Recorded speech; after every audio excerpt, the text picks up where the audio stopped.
Central AC या normal कोई सा भी एसी रहता है, उसमें कई बार समस्या आता है, कूलिंग कम करता है। और हम जा करके चेक करते हैं तो पता चलता है कंप्रेसर गर्म हो गया है, फेल हो गया है, पंपिंग सही से नहीं कर रहा है, प्रेशर हाई हो गया है या लो हो गया है।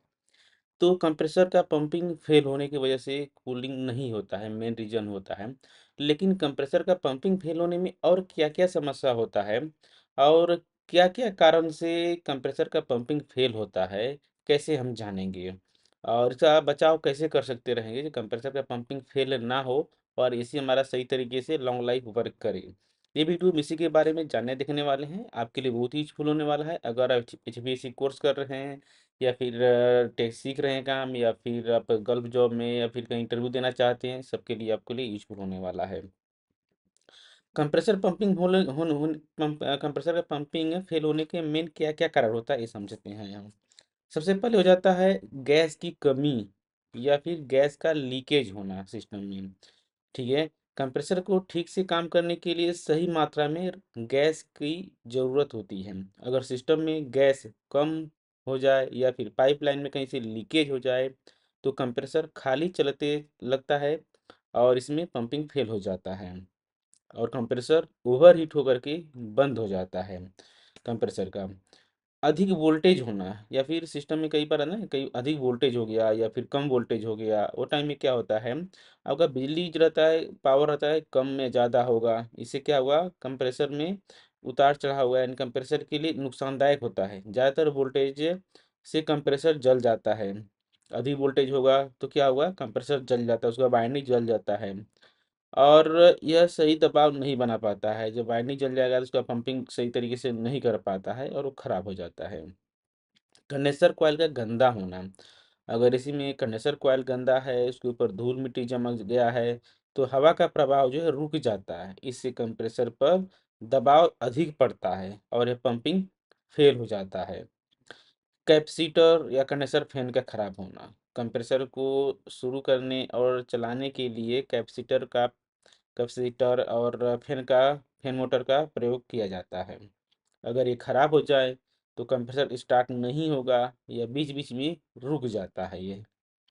ओवर हीटिंग होना, कंप्रेसर जो है बहुत ज़्यादा ओवर हीटिंग होना, गर्मी के मौसम में लगातार चलने से या फिर खराब वेंटिलेशन के कारण कंप्रेसर ओवरहीट हो जाता है। इससे पंपिंग कार्य करने की क्षमता कम हो जाती है और कंप्रेस पंपिंग फेल हो जाता है और ये ट्रिप करने लगता है। मैकेनिकल खराब होना, कंप्रेसर के अंदर पिस्टन, बेरिंग या अन्य बहुत सारे पार्ट्स लगे रहते हैं। ये खराब होने से भी पंपिंग फेल हो सकता है। यदि आमतौर पर पुराने सिस्टम में देखने को ये सब चीज़ें मिलता है। पंपिंग फेल होने पर क्या-क्या परेशानी होती है एसी में? फर्स्ट आप होता है कंप्रेसर पंपिंग फेल होने पर गैस सही से सर्कुलेशन नहीं कर पाता है, जिससे एसी ठंडी हवा नहीं देता है। कमरा जो है, रूम जो है गर्म होने लगता है और प्रॉब्लम होने लगता है। बिजली का बिल बढ़ने लगता है आपका, ठीक है? जब कंप्रेसर सही काम नहीं करता है तो सिस्टम को ठंडा करने में दिक्कत हो जाता है, ज़्यादा देर तक कंप्रेसर चलता है, जिससे बिजली का बिल बढ़ने लगता है, ज़्यादा आता है।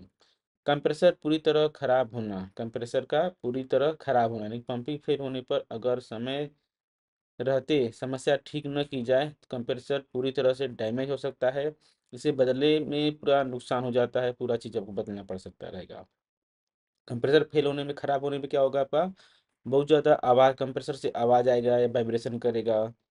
खराब कंप्रेसर से अजीबो-गरीबो जो आवाज़ आता है, कंपन शुरू हो जाता है और परेशानी का कारण बनता है। यह आसपास के लोगों को भी डिस्टर्ब करता है, इतना ज़्यादा आवाज़ करने लगता है, कई बार ऐसे रहता है सिस्टम में भी। सिस्टम का बार-बार ट्रिप होना, पंपिंग फेल होने पर कंप्रेसर बार-बार बंद हो जाता है। इससे एसी के ऑन ऑफ साइकिल प्रभावित होता है। यह सिस्टम में सही तरीके से वर्क नहीं करता है। इलेक्ट्रिकल का पार्ट्स का प्रॉब्लम होना खराब, कंप्रेसर की खराबी से बिजली का बिल जो है ओवरलोड हो सकता रहेगा, जिससे सर्किट और वायरिंग या अन्य इलेक्ट्रिकल पार्ट्स जो है जल जाते हैं, खराब हो जाते हैं। कैसे बचाया जा सकता रहेगा एसी को खराब होने से? इसे अच्छी तरह से हर 6 महीने में एसी की सर्विस करवाएँ, कॉइल साफ रखें, रेफ्रिजरेंट गैस का जो लेवल आता है हमेशा चेक करते रहें, कम नहीं होना चाहिए, बहुत ज़्यादा हाई नहीं होना चाहिए। और नॉर्मल स्प्लिट एसी या विंडो है तो स्टेबलाइजर का उपयोग करें, जिससे बिजली का बिल कम, बिजली जो रहता है कम ज़्यादा ना हो, एक लेवल से रहे। लीकेज चेक करें समय पर, गैस लीकेज की जांच करें, उसे ठीक कराएं कहीं अगर लीकेज हुआ है तो। कभी भी आप प्रोफेशनल की मदद लें, अगर कंप्रेसर में समस्या दिखे तुरंत टेक्नीशियन को बुलाएं और उसे सही कराएं। तो ये चीज़ रहता है बेसिक, हमारा एसी में ख़राब होने के प्रॉब्लम चीज़ रहते हैं।